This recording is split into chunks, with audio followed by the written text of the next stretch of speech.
Vous avez plus de 60 ans et vous vous levez plusieurs fois par jour et par nuit juste pour aller aux toilettes. Vous pensez peut-être que c'est un simple effet du vieillissement, mais en réalité, cela pourrait nuire plus que vous ne le pensez, à votre sommeil, à votre santé et même à votre autonomie au quotidien. Des études révèlent que près de 8 seniors sur 10 commettent au moins une erreur simple avant de se coucher, ce qui augmente l'envie d'uriner la nuit. Mais voici ce qu'il faut savoir. Aujourd'hui, vous découvrirez exactement ce qu'il faut éviter pour enfin profiter de nuits de sommeil paisibles et réparatrices. Ces interruptions constantes vous rendent non seulement fatigué et irritable, mais elles sapent aussi votre énergie, vous empêchant de profiter pleinement de la vie.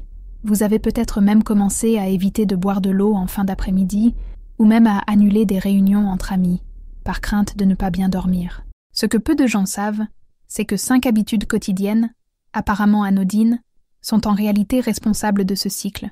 Je vais vous expliquer quelles sont ces habitudes et, plus important encore, comment vous pouvez les éliminer de manière simple et permanente. Mais avant tout, je souhaite solliciter votre soutien. Si votre qualité de vie vous tient à cœur et que vous souhaitez vous réveiller frais et dispo chaque jour, cliquez sur « J'aime ». Abonnez-vous pour ne manquer aucune astuce qui transformera vos nuits à jamais. Et, bien sûr, laissez un commentaire ci-dessous pour nous indiquer combien de fois par nuit vous devez vous lever pour aller aux toilettes. Votre participation nous motive à continuer à vous apporter des informations qui améliorent la vie de tant de personnes. Beaucoup de gens pensent que se lever plusieurs fois pour uriner la nuit, ce que les médecins appellent la nicturie, est un problème normal lié au vieillissement. En réalité, c'est le signe d'un déséquilibre dans votre routine, et ce déséquilibre peut avoir de graves conséquences. Des études montrent que le sommeil perturbé par la nicturie est associé à un risque accru de chute nocturne, de problèmes cardiaques, de perte de mémoire et même de dépression chez les personnes âgées. Lorsque vous vous levez fréquemment, votre corps n'entre jamais dans les phases de sommeil profond, notamment le sommeil paradoxal, qui permet à votre mémoire de se renforcer et à vos cellules de se régénérer.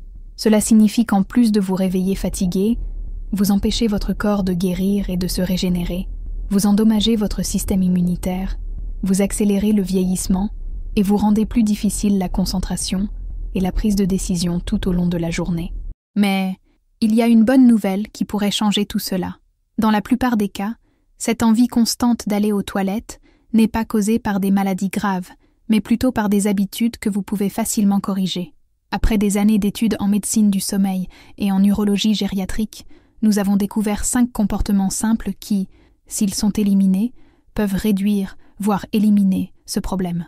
La stratégie que je vais partager avec vous est basée sur des recherches scientifiques et a déjà aidé des milliers de personnes à retrouver des nuits complètes de repos profond et réparateur. Habitude numéro 1, boire des liquides jusqu'au moment du coucher. Cela paraît simple, presque évident, n'est-ce pas? Mais en pratique, c'est bien plus compliqué qu'il n'y paraît. La plupart des gens évitent l'eau uniquement avant le coucher, sans se rendre compte que de nombreux aliments et boissons contiennent des liquides cachés qui peuvent aggraver la situation. Lorsque vous consommez un liquide, quel qu'il soit, dans les 3 heures précédant le coucher, vos reins continuent de travailler à l'élimination de ces fluides au moment même où ils devraient réduire la production d'urine, vous permettant ainsi de dormir toute la nuit sans interruption. Et voici un détail que beaucoup ignorent. Il n'y a pas que les verres d'eau qui comptent. Les soupes, les fruits à forte teneur en eau, comme la pastèque et le cantaloupe, les thés chauds, et même certains médicaments peuvent remplir votre vessie et vous réveiller plusieurs fois. Laissez-moi vous parler de Margaret, une femme de 72 ans de Phoenix, en Arizona. Pendant des années, elle se réveillait 4 ou 5 fois par nuit pour aller aux toilettes. Elle a tout essayé, limiter sa consommation de liquide, prendre des médicaments et même envisager une intervention chirurgicale. « Je me sentais prisonnière de ma vessie », m'a-t-elle confié un jour. C'est alors qu'elle a découvert que la tasse de tisane à la camomille, avant de se coucher, et le bol de soupe au dîner étaient les véritables coupables. Après avoir mis en œuvre les changements que je vais vous présenter, en seulement 2 semaines, elle a réussi à réduire ses visites aux toilettes à 1 fois par nuit. Et les bienfaits vont bien au-delà du sommeil. En cessant de surmener vos reins à l'approche du coucher, votre corps augmente sa production de vasopressine, une hormone qui favorise la concentration de l'urine et diminue sa production pendant la nuit.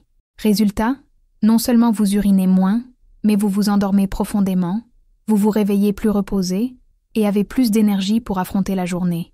Pour mettre cela en pratique, fixez-vous un couvre-feu 3 heures avant votre heure de coucher habituelle. Si vous vous couchez habituellement à 21 heures, arrêtez de boire à 18 heures. Cela inclut l'eau, les jus, le thé, le café, les soupes, les fruits riches en liquides et même les glaces. Si vous avez des problèmes de mobilité, gardez de l'eau près de votre lit pour les urgences ou la prise de médicaments. Si vous êtes diabétique ou prenez des médicaments qui augmentent la soif, consultez votre médecin pour ajuster votre hydratation tout au long de la journée. Des mois plus tard, Margaret m'a confié « Je n'arrive pas à croire qu'un geste aussi simple ait changé ma vie. Je dors comme à 50 ans et mon énergie a triplé pendant la journée. Même mes petits-enfants ont remarqué que j'avais beaucoup plus d'énergie. » Habitude numéro 2. Dîner très tard et consommer des aliments qui agissent comme diurétiques naturels. Cette erreur passe inaperçue chez 85% des personnes âgées qui sabotent involontairement leur sommeil. L'heure de votre dernier repas et le type d'aliments consommés l'après-midi et le soir ont un impact direct sur la fréquence à laquelle vous devez aller aux toilettes pendant la nuit. Lorsque vous dînez à l'approche de l'heure du coucher, surtout si votre dîner comprend des aliments aux propriétés diurétiques, vous préparez essentiellement votre vessie à être pleine au milieu de la nuit. Certains aliments apparemment inoffensifs, voire sains, peuvent en réalité nuire à votre sommeil. Les tomates, les concombres, l'ail, les asperges, la pastèque, le café, le thé vert, le chocolat et même les herbes comme le persil et la coriandre contiennent des composés qui stimulent la production d'urine. Le problème est que de nombreuses personnes âgées consomment ces aliments sans se rendre compte qu'ils alimentent un cercle vicieux qui les fait se réveiller plusieurs fois par nuit. Ce qui se passe dans le corps est assez intéressant. Le système digestif met 3 à 4 heures pour traiter complètement un repas.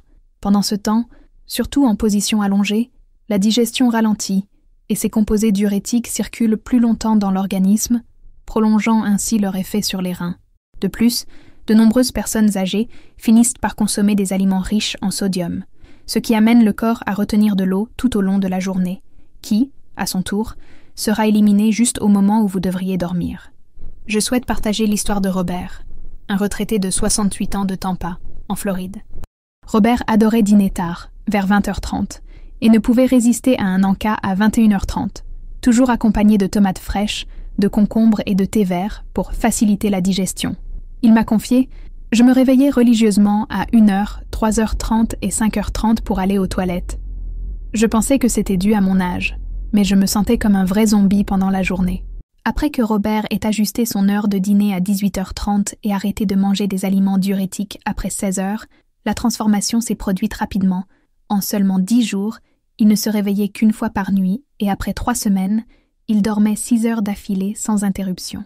Les bienfaits de ce changement vont bien au-delà du sommeil. En adaptant vos repas au rythme naturel de votre corps, vous réduisez non seulement l'envie d'uriner la nuit, mais améliorez également votre digestion, réduisez les reflux perturbateurs du sommeil et améliorez le fonctionnement de votre métabolisme nocturne. Nombreux sont ceux qui constatent également une diminution des ballonnements le matin et une sensation générale de légèreté et d'énergie. Pour mettre cette stratégie en pratique, prenez l'habitude de dîner au moins 4 heures avant de vous coucher, idéalement entre 17h30 et 18h30. Dressez 2 listes, l'une des aliments qui vous aident à bien dormir et l'autre de vos ennemis nocturnes. Parmi ces ennemis figurent les viandes maigres, le riz, les patates douces, les bananes, l'avoine et les légumes, comme le brocoli et les carottes. Parmi ces ennemis, outre les aliments diurétiques mentionnés précédemment, figurent également les boissons alcoolisées, qui peuvent vous endormir au début, mais provoquer plusieurs réveils par la suite. Si vous avez un emploi du temps chargé, ou si vous prenez des médicaments qui doivent être pris avec de la nourriture, parlez-en à votre médecin pour ajuster votre routine sans compromettre votre traitement. Robert m'a récemment confié « J'ai complètement changé ma relation à la nourriture et au sommeil. Maintenant, je dîne tôt, je dors comme un bébé et ma femme est stupéfaite de mon énergie. Je me sens 10 ans plus jeune. » Habitude numéro 3. Aller aux toilettes, au cas où, avant de se coucher.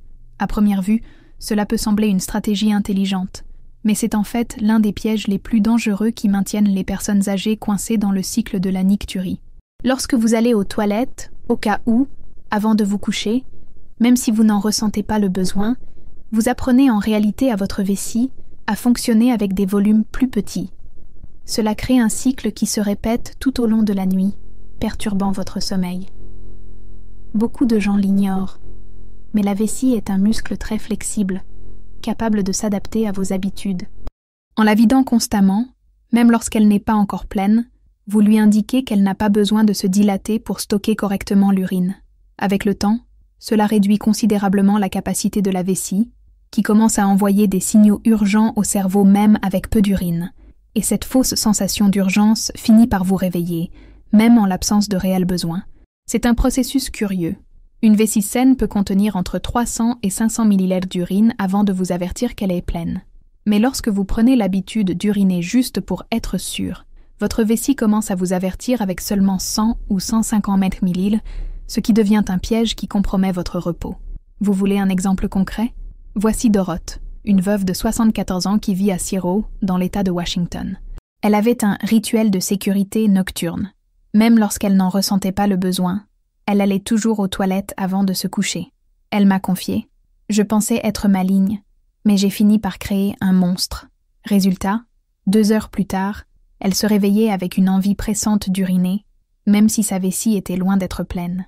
Après avoir commencé à appliquer la technique de rééducation de la vessie que je vais vous enseigner, Doroth a pu augmenter progressivement sa capacité et dort maintenant 5 à 6 heures d'affilée. Tout un exploit. Les bienfaits de briser ce cycle sont incroyables et se manifestent rapidement. En laissant votre vessie retrouver sa taille normale, vous réduisez non seulement considérablement vos envies d'uriner la nuit, mais vous reprenez également le contrôle de votre corps, réduisez l'anxiété qui perturbe le sommeil et améliorez considérablement la qualité de votre repos. Nombreux sont ceux qui évoquent également le sentiment de liberté et d'autonomie retrouvée. Pour amorcer ce changement en toute sécurité, il est important de suivre la règle du besoin réel. N'allez aux toilettes avant de vous coucher que si vous ressentez une envie claire et réelle. Si vous n'êtes pas pressé, mais inquiet, essayez de vous distraire pendant 15 à 20 minutes avec une activité apaisante, comme lire un livre ou écouter de la musique apaisante. La plupart du temps, vous réaliserez que cette envie n'était qu'une question d'anxiété. Si vous avez des antécédents d'incontinence ou si vous prenez des diurétiques, consultez votre médecin pour connaître la meilleure méthode de réadaptation. Pour les personnes à mobilité réduite, un conseil, gardez un urinoir portable près de votre lit en cas d'urgence, mais évitez de l'utiliser au cas où. Doroth m'a confié quelques mois plus tard. Je n'arrive pas à croire que j'étais en train de créer mon propre problème. Maintenant, je fais confiance à mon corps et je dors beaucoup mieux, sans être prisonnière de mon anxiété. Habitude 4. Dormir dans la mauvaise position et utiliser des oreillers inappropriés. C'est l'un des secrets que peu de professionnels de la santé connaissent, mais cela peut faire toute la différence dans la qualité de votre sommeil et dans la fréquence à laquelle vous devez vous lever pour aller aux toilettes la nuit. Votre façon de dormir et le type d'oreiller que vous utilisez ont un impact direct sur la pression exercée sur votre vessie et sur votre circulation sanguine. De nombreuses personnes, notamment les personnes âgées, dorment dans des positions qui compriment l'abdomen, par exemple sur le ventre, sans se rendre compte que cela crée une pression supplémentaire sur la vessie. Celle-ci envoie alors des signaux indiquant qu'elle est pleine, même si elle ne l'est pas. De plus, des oreillers mal positionnés peuvent entraver la circulation sanguine, notamment le retour du sang des jambes vers le cœur. Pendant la journée, le liquide a tendance à s'accumuler dans les jambes, et si la circulation est insuffisante pendant le sommeil, ce liquide est redistribué dans le système circulatoire, augmentant la production d'urine au repos. La biomécanique qui sous-tend ce phénomène est fascinante. Dormir sur le côté, avec un oreiller entre les jambes pour maintenir la colonne vertébrale alignée, permet à la vessie de rester dans une position plus naturelle, libérée de toute pression extérieure. Cette position favorise également une meilleure circulation sanguine, réduisant ainsi l'accumulation de liquide normalement éliminé pendant la nuit. Des études indiquent que le simple fait d'ajuster votre position de sommeil peut réduire la nicturie jusqu'à 40%. Laissez-moi vous raconter l'histoire de Frank, un ancien militaire de 71 ans, originaire de Denver, dans le Colorado. Il dormait toujours sur le ventre parce qu'il trouvait cela confortable. Après tout, c'était une habitude depuis 30 ans. Frank m'a raconté « Je n'aurais jamais imaginé que ma position de sommeil puisse être à l'origine de ces problèmes. Je me réveillais 3 fois par nuit et j'envisageais même de consulter un urologue. » Après avoir découvert le lien entre la position de sommeil et la miction nocturne, Franck a progressivement commencé à dormir sur le côté, un oreiller entre les jambes. En 2 semaines, ses visites aux toilettes ont diminué à 1 ou 2 fois par nuit, et au bout d'1 mois, il dormait parfois d'une nuit complète sans interruption. Mais les bienfaits de ce changement vont bien au-delà des fréquentes pauses toilettes. Dormir dans la bonne position soulage également les maux de dos, améliore la respiration, réduit les ronflements et permet à la colonne vertébrale de s'aligner naturellement. De nombreuses personnes déclarent même se réveiller moins raide et plus souple. Si vous souhaitez commencer à mettre en œuvre ce changement, le conseil est de dormir sur le côté, de préférence le côté gauche, ce qui favorise la circulation. Placez un oreiller mi-ferme entre vos genoux pour maintenir votre colonne vertébrale alignée et choisissez un oreiller qui maintient votre nuque dans une position neutre, ni trop haut ni trop bas. Il s'agit d'un changement simple mais puissant qui peut transformer votre sommeil nocturne et réduire les tracas liés au fait de devoir vous lever plusieurs fois pour aller aux toilettes. Si vous avez l'habitude de dormir sur le ventre, inutile de changer brusquement. Allez-y doucement, en commençant par vous pencher légèrement sur le côté et en utilisant des oreillers pour vous soutenir, jusqu'à ce que cette nouvelle position devienne naturelle et confortable. Si vous souffrez d'arthrite ou de problèmes articulaires, pensez à utiliser des oreillers ergonomiques ou des coussins de soutien.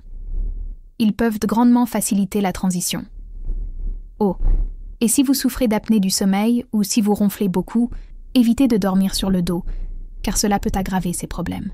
Franck, l'ancien militaire dont je vous ai parlé, m'a récemment dit « J'ai changé quelque chose d'aussi simple que ma façon de dormir, et j'ai l'impression d'avoir découvert un secret que personne ne m'avait confié. Maintenant, je dors mieux, je me réveille beaucoup moins, et même mes maux de dos se sont atténués. J'aurais dû apprendre ça il y a des années. » C'est vraiment incroyable de voir à quel point un simple changement de posture peut transformer votre sommeil, n'est-ce pas? Avant de passer au conseil suivant, je voulais vous demander une petite chose. Si ces informations vous sont utiles, n'hésitez pas à aimer la vidéo. Cela nous aide à continuer à vous faire découvrir des recherches et des découvertes qui peuvent améliorer la vie de nombreuses personnes. Maintenant, préparez-vous à découvrir l'une des erreurs les plus courantes et les moins évoquées, qui pourrait saboter vos nuits sans même que vous vous en rendiez compte. Habitude 5. Une température de chambre inappropriée et des vêtements de nuit. Cela peut paraître étrange, mais la température de votre environnement de sommeil et le type de vêtements que vous portez ont un impact énorme sur la fréquence à laquelle vous vous réveillez pour aller aux toilettes. Lorsqu'il fait trop chaud dans la pièce, ou que vous portez des vêtements qui n'aident pas votre corps à se rafraîchir, celui-ci entre en état de stress thermique. Cela perturbe la production de vasopressine, l'hormone qui concentre l'urine, et contribue à réduire l'envie d'uriner la nuit. De plus, la chaleur dilate les vaisseaux sanguins et force votre corps à filtrer davantage de liquide, alors même qu'il devrait économiser de l'énergie et de l'eau. Pour mieux comprendre, pendant le sommeil, notre température corporelle baisse naturellement de 1 à 2 degrés Celsius. Ce refroidissement incite le corps à libérer des hormones comme la vasopressine et la mélatonine, qui régulent à la fois la production d'urine et le sommeil lui-même. Si l'environnement est trop chaud, plus de 20 degrés environ, ou si vous portez des vêtements épais, ce processus naturel est interrompu. Des études montrent que maintenir votre chambre à une température confortable, entre 18 et 20 degrés, et porter des vêtements appropriés pour dormir, peut réduire le besoin d'uriner la nuit jusqu'à 50%. Besoin d'un exemple concret? Voici Eleanor, une enseignante retraitée de 69 ans originaire de Miami, en Floride. Elle souffrait de nicturie depuis plus de 5 ans. Eleanor m'a raconté « J'ai toujours aimé dormir en mitouflée, éteindre la climatisation et porter un épais pyjama en flanelle, même sous la chaleur floridienne. Je pensais que c'était juste une question de goût personnel. Mais ce qu'Eleanor ne savait pas, c'est que cette préférence perturbait réellement son sommeil. Elle se levait 4 ou 5 fois par nuit, en sueur, et ressentait un besoin presque désespéré d'aller aux toilettes. Lorsqu'elle a découvert que la température de sa chambre pouvait être à l'origine de ce problème, Eleanor a décidé d'agir. Elle a investi dans un climatiseur silencieux et a troqué son pyjama épais contre un pyjama léger en coton, ce qui permettait à sa peau de mieux respirer. Le changement a été surprenant. En moins d'1 semaine, ses visites aux toilettes sont tombées à 2 par nuit. Au bout de 3 semaines, elle dormait certaines nuits sans interruption. Les bienfaits de ce simple changement vont bien au-delà de la réduction des visites aux toilettes. Dormir à une température adaptée réduit non seulement la nicturie, mais approfondit également le sommeil paradoxal, améliore la régulation hormonale, réduit les sueurs nocturnes, diminue les ronflements et procure cette agréable sensation d'être vraiment reposé au réveil. De nombreuses personnes, notamment les femmes ménopausées, constatent également une amélioration de leur tension artérielle et une diminution des bouffées de chaleur. Pour mettre ce conseil en pratique, maintenez la température de votre chambre entre 18 et 20 degrés Celsius, 64 et 68 degrés Fahrenheit. Utilisez des ventilateurs, la climatisation ou ouvrez simplement les fenêtres lorsque le temps le permet. Troquez les pyjamas synthétiques ou épais contre des matières naturelles comme le lin, le bambou ou le coton, qui laissent respirer la peau. Les draps doivent également être en coton ou en matière qui n'emprisonne pas la chaleur. Si votre budget est serré, un simple ventilateur peut faire une grande différence en termes de confort. Et pour ceux qui ont froid, le conseil est de porter plusieurs couches de vêtements amovibles la nuit, plutôt qu'un seul pyjama épais. Si vous prenez des médicaments qui interfèrent avec la régulation de la température corporelle, il vaut la peine d'en parler à votre médecin pour ajuster votre environnement de sommeil sans nuire à votre santé. Des mois plus tard, Elnor m'a confié « Je n'arrive pas à croire qu'un simple réglage de la température ait changé ma vie. Aujourd'hui, je dors comme un ange. Je me réveille reposée et pleine d'énergie. Je me sens plus jeune que jamais. Ma qualité de vie a complètement changé. » C'était une véritable transformation. Saviez-vous que la température de la chambre peut influencer considérablement le sommeil? Quelqu'un dans votre famille a-t-il vécu une expérience similaire? Racontez-moi votre expérience dans les commentaires. J'adore lire chaque histoire et je réponds personnellement dès que possible. Maintenant que vous connaissez les 5 habitudes qui pourraient gâcher vos nuits, voyons comment les mettre en pratique facilement et durablement. Ensemble, ces actions réduisent non seulement significativement la nicturie, mais vous redonnent également confiance pour des nuits de sommeil réparatrices et des journées pleines d'énergie. Le plus incroyable, c'est que vous avez le pouvoir de transformer votre routine. Nul besoin de médicaments coûteux, de traitements complexes ou d'appareils spéciaux. Il vous suffit d'avoir la volonté de modifier de petites habitudes, dont beaucoup vous ignoriez l'origine, et de vous ouvrir la voie à une vie plus légère et plus dynamique. N'oubliez pas, votre corps est capable de s'adapter et de se guérir si vous lui offrez les conditions adéquates. Il n'est jamais trop tard pour mieux dormir et se réveiller plus reposé. Et le meilleur dans tout ça, ces changements peuvent donner des résultats dès la première nuit. J'espère sincèrement que ces découvertes feront une différence dans votre vie, ou dans la vie d'un être cher. Si vous êtes arrivé jusqu'ici, c'est parce que vous accordez une grande importance à votre santé et à votre bien-être, et cela me remplit de joie et d'espoir de continuer à vous apporter des informations fiables et transformatrices. N'oubliez pas de vous abonner à la chaîne et d'activer la cloche afin d'être toujours au courant des meilleures stratégies pour une meilleure qualité de vie. Il n'est jamais trop tard pour faire le premier pas vers une vie plus légère et plus énergique. À la prochaine. Prenez soin de vous avec amour et sagesse.